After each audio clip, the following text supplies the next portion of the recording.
new normal thing, as we thought of, the whole pandemic, as we were talking, it happens once in a century, and no community, no country, no individual, no organization has ever had this experience of handling or going through such things, such changes. So, what do you think?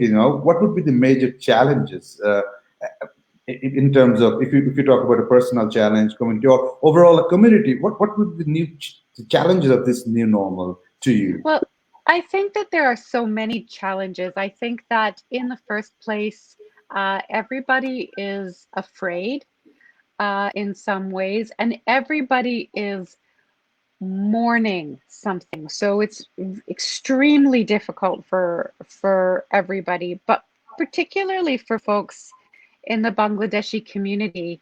Um, you know, many people in the community were working in jobs that have been shut down.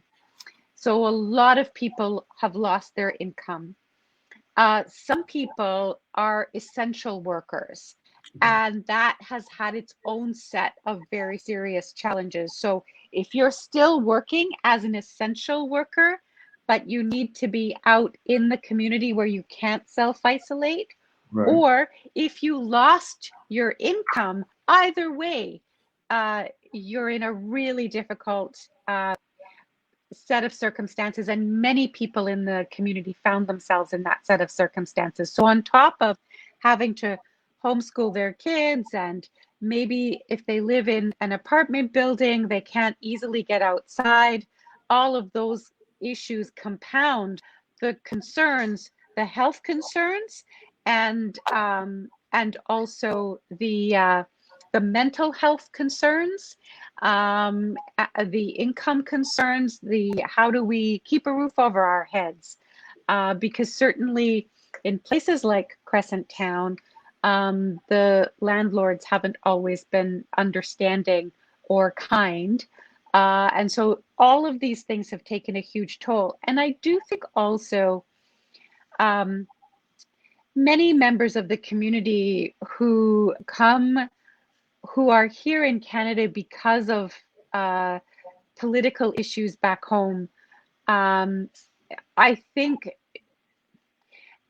dealt with crises back home that were one set of crises, and then now they're here and there's a different crisis happening.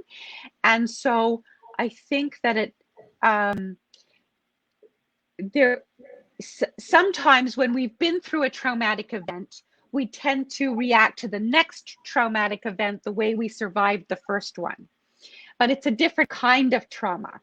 So, although people are traumatized again, it's a different kind of trauma that requires a different kind of response.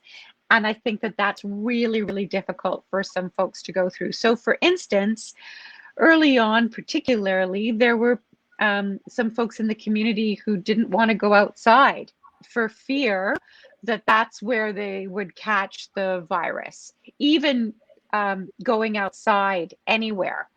And that's not necessarily because maybe, if you were in a former set of hostilities, that would be that would be the response that you'd make.